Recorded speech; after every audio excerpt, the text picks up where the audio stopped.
Holy Spirit, we welcome you. Please join with me in prayer.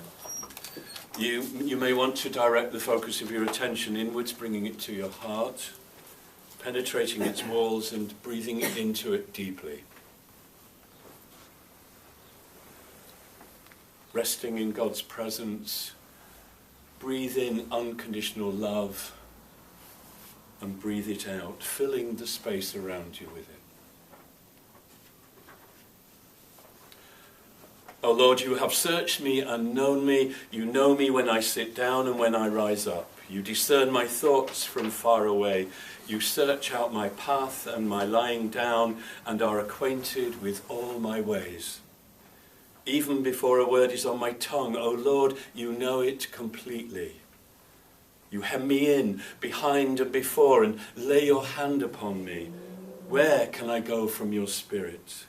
Or where can I flee from your presence? If I ascend to heaven, you are there. If I make my bed in Sheol, you are there. If I take the wings of the morning and settle at the farthest limits of the sea, even there your hand shall lead me, and your right hand shall hold me fast. For it was you who formed my inward parts. You knit me together in my mother's womb. I praise you, for I am fearfully and wonderfully made. Wonderful are your works. Amen. Amen. Indeed, wonderful are your works. So I have no memories of my childhood. I have no memories really from before the age of 7. I have no sense of having had a happy or unhappy childhood. I just have no memories of them. And it turns out that my sister doesn't either. Neither of us have any clear memories of that early childhood. I look happy enough in photographs. And I look photographs, yeah, I look happy enough. At the age of 7, I was hospitalised for 12 months with rheumatic fever and scarlet fever. And as a result of that, I was sent to boarding school at the age of 8 or 9. And it was put to me in a very rational way. It was, you've missed out on a lot of your schooling, so as a way of catching up, we want you to go to prep school where the classes are smaller and therefore it's assumed that the teaching, the education is better, if you like. So I was kind of supposed to go there for catch-up. In my school reports at the time, I was described as sensitive and immature.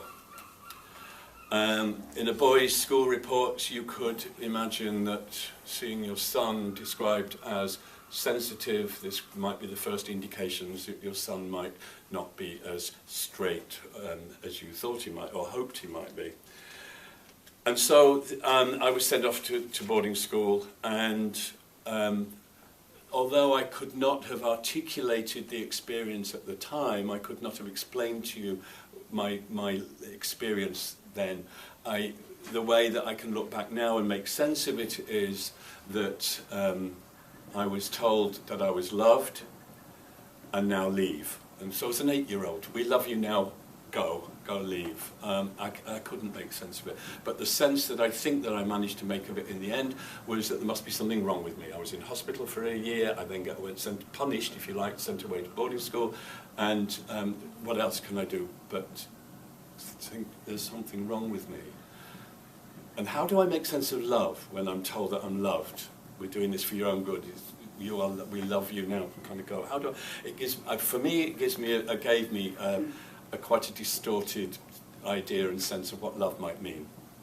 And so I was banished from the nest. My attachment to love was severed. My attachment to my family was severed, and I was sent away there. There is a theory that apparently in some areas of psychology that when a father starts to detect the emerging homosexuality in his son, then it's unacknowledged and unspoken and it's very kind of out of awareness, but he has a sort of a sense of something that's emerging maybe. He then separates himself from the son. there's a separation. That certainly, I can use that idea to account for possibly why I was sent away to school.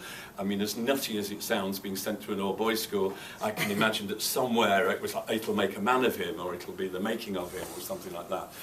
Yes. So, of course, I'd had this kind of being cut off from love. So what do? I go into an all-boys environment, and I start looking for love. And, of course, I kind of fall in love with all the time. At my prep school, my headmaster called me Susan. Yes. Oh, this little boy has been sent away to this prison, and my headmaster used to whisper Susan in my ear as he passed me in the corridor. My sister's name was Susan, and which he knew, of course. I also know that I was very pretty as a boy, and I can imagine that he thought it was just some kind of like joke, but it really upset me, and especially when I told my best friend, who then went and told other people, and before I knew it, half the sort of playground was calling me Susan. Yeah. So this idea that there may be something wrong with me was getting reinforced. Was being reinforced. It was felt somehow it was being reinforced by my getting crushes on other boys, because it wasn't okay to be gay.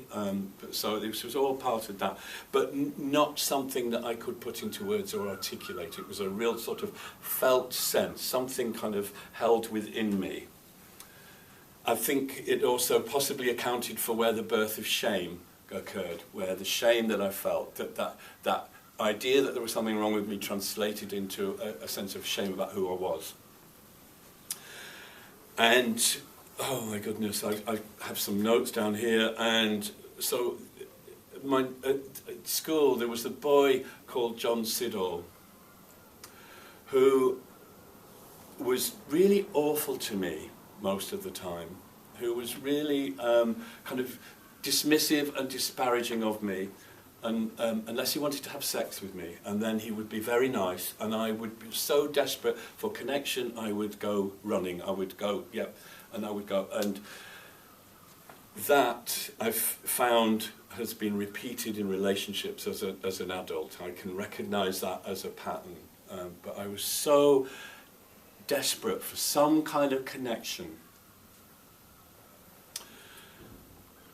This idea that there was something shameful about who I was and something wrong with me was reinforced when I looked round, being aware of this attraction to other boys, but then looking around and thinking, okay, maybe I'm gay, and looking around. But the role models who were around were so alien to me. I could not see myself in the role model. The role models that were around were objects of fun. They were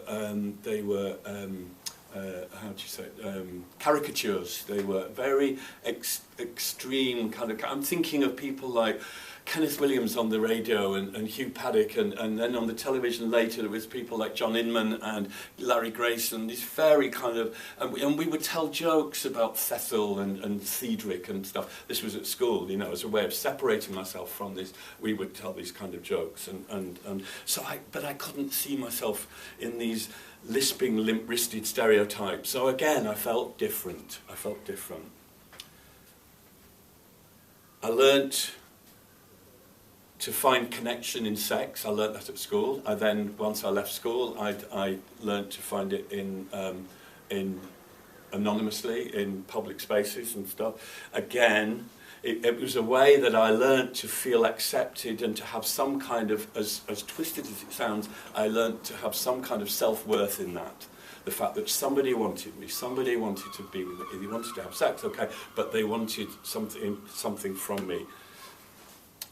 And yet it was a source of shame.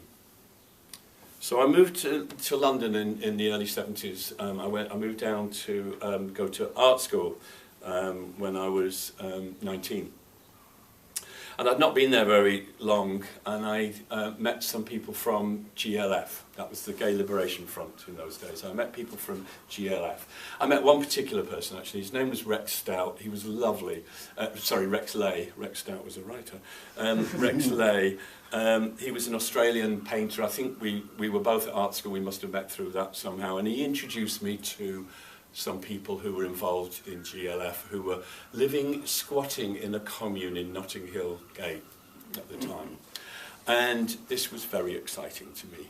This was very exciting, and I thought, oh, gosh. So I kind of started going, and I ended up moving into this commune. We lived in just off the Portobello Road in an old disused film studio. And as a community, we were a community of drag queens. There was a huge wardrobe at the back that was just full of frocks and all sorts of bright, glittery things. It was wonderful, and it was great. And we would get dressed up and go out, and we did demonstrations in pubs and things like that. And we also had a stall on the Portobello Road under the flyover on Fridays. We'd be down there, so we'd get up really early and go up to Goulburn Road and buy things really cheap, and then come down a couple of hours later and sell them for 2-3 times as much down under the flyover. And that was great for a little while, and we took LSD every Saturday night. So you can imagine, 13 drag queens under the influence of LSD. It was quite something, and there was something very appealing about it, and I felt connected and liked it. But unfortunately for myself, I liked the way the drugs made me feel. They made me lose that sense of shame, that sense of not being okay with who I was, and so I would do them again and again and again and again, and I would discover other substances and start doing them and again and again and again. So much so that within a few years I became addicted to heroin. I was a drug addict. In 1976 I spent a year in prison as a result of that. And I was reminded of this last year because in the hot summer last year they kept saying it's not been this hot since 1976, and I was thinking, what was I doing in 1976? Oh, I was in Wormwood Scrubs. Yes, for a year. And then after that, although I wasn't taking heroin for years, I continued to take drugs and drink alcohol, without realising that I was chasing an unobtainable sense of being okay with myself in the world. The sense that they gave me was illusory. It would maybe last briefly, but it would soon over. But I was always chasing that sense of being okay with who I was in the world. And when I couldn't stop, it only served to reinforce that basic belief that there was something wrong with me. That somehow not having the willpower to stop was proof of the moral failing I was as a person. And so it went on, and it's included suicide attempts, which I think I've spoken about here before, as a way of escaping the pain of who I was, and the last one was in 1984. And that went on until the end of 1999. When I was living in New York, and the nearly 10-year relationship I was in had started to fall apart, and I was again in pain. I began to feel a return of the feelings that historically had led me to suicide, and for the first time in my life, I actually asked for help. And I'd been doing some work for a woman, and we were getting on really well. We really connected, and I just asked her one day. I said, "Do you mind me asking? Do you see a therapist?" And she gave me the name of her therapist, and I went to go and see him. His name was John Gosling, and whenever I'm doing any sort of personal development workshops or any of those kind of things, excuse me. Sorry, I had a huge lunch. I had a huge piece of bread and butter pudding at the end of lunch, and I'm sort of regretting it at the moment. So whenever I'm asked to name the teachers in my life, who are the men who are the teachers in my life? The two men that I always name are Mr. Bentley, who was my English teacher in my prep school, who used to read The Lion and the Witch in the Wardrobe to us on Friday afternoons. And that was an escape from the prison of that school. It was a wonderful gift. He also introduced me to classical music. He had an LP of Leonard Bernstein conducting and playing a Ravel piano concerto and a Shostakovich piano concerto. And I thought Leonard Bernstein was the best thing ever, and I wanted to be Leonard Bernstein. It was great. I had no idea he was gay at the time. And so the other person I was named is John Gosling. He was a therapist. The very first session I had with him, my life changed. I had no idea that it was changing at the time. I just felt a sense of relief when I was with this man who, now I understand, he was simply offering me the core conditions that any good therapist would be offering. But I'd not experienced that before. And so my life changed. It led me to recovery, into a 12-step program, but it also led me to he recognised there was some lack in me, or some absence of experience in me, and so he recommended an organisation called the Body Electric. And they were a group who did body work through breath work and massage and meditation, and I went to their sort of introductory weekend, if you like, and that had an amazing experience. I had an experience where I felt a sense of opening and expansion and awakening, and I came out of that weekend feeling very high and ecstatic, and I could tell you I felt ecstatic because I'd taken the drug ecstasy, so I kind of had a sense of what the feeling might be like. But this was all on breath work and massage and body work, and I had visions of angels and God and stuff, and it was quite remarkable. And this feeling of ecstasy kind of lasted for a week or two, and then it sort of wore off. But the first session I had back with John, I was describing the way I felt and the experience that I'd had, and he said to me, he said, you know, he was a Jungian therapist, which I didn't know, that's not why I went to him, but he was a Jungian therapist, and he said, you know, shortly before Carl Jung died, he was asked in a BBC interview, do you believe in God? And Carl Jung's response was, I don't have to believe, I know. And I suddenly, in that moment, learnt that I don't have to work God out up here. I don't have to, God doesn't have to be the God of my Sunday school and my childhood and the Bible for children and the Hollywood films. I can let all that go and I can experience God. Wow, what a revelation that was for me. What a revelation. And I'd had a taste of it in that weekend. The other thing that happened for me then was going into 12-step programs. I learnt about the obsessive compulsive nature of the disease of addiction, but I also learnt about God, because there is God language is part of the program. And so I started this awakening process, started to wake up. So I was once asked in a television interview about my time in that GLF commune, and I was asked what was most meaningful to me about living there. And I had to think for a moment. The question actually caught me off guard, and I had to think for a moment, and then I realised that living in that commune was the first time in my life I had had a real sense of home, that I felt at home. Of course, in time, it didn't last long because of my self-destructive habits that progressed. So I'm telling you this story because for some of you it may be your story, and so you might find yourself sort of going, yeah, me too. And I tell it because I have a bad memory and I can forget where I've been. And sometimes I need reminding that of course where I have been has brought me to where I am now. And where I am now is a sense of becoming the person I was always meant to be, but never knew it. A sense of coming home to myself. A sense of understanding and knowing that I am loved by God just as I am. All of me. And that includes my sexuality. I've had dreams and I've had visions of God's acceptance of me in the face of my own rejection of him. The kingdom of God is within you.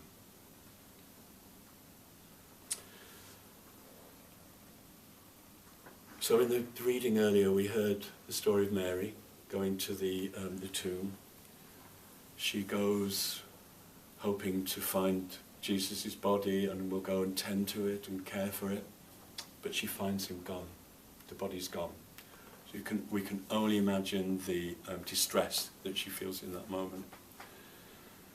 Supposing him to be the gardener, she said to him, "Sir, if you have carried him away, tell me where you have laid him, and I will take him away." Jesus said to her, "Mary." She turned and said to him in Hebrew, "Rabboni." She knew him when he spoke her name. She knew him when he spoke her name.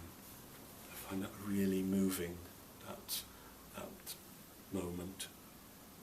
So I want to know, have you heard your name being called?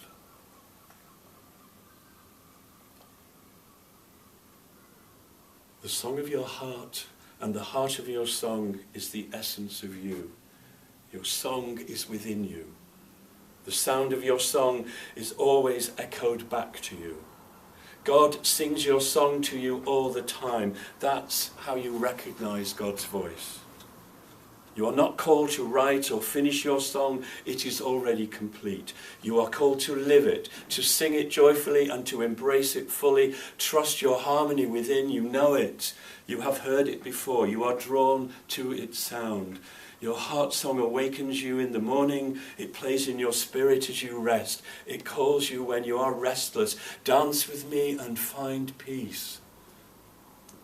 It carries you from your first breath to your last. One day it will leap forth to return to the heart of God. Your song is unique and will never be heard again. Learn to live it. Within you is your heart song, and the purpose is to sing your heart song. It is a melody of truth and wisdom, a symphony of strength. The heavenly choirs sang your song to you as you were birthed from the mind and heart of God into your mother's womb. Don't let the noise of this world drown it. Pay attention to it, listen to it, learn to sing it. It is the most beautiful sound you will ever hear. Amen. Amen.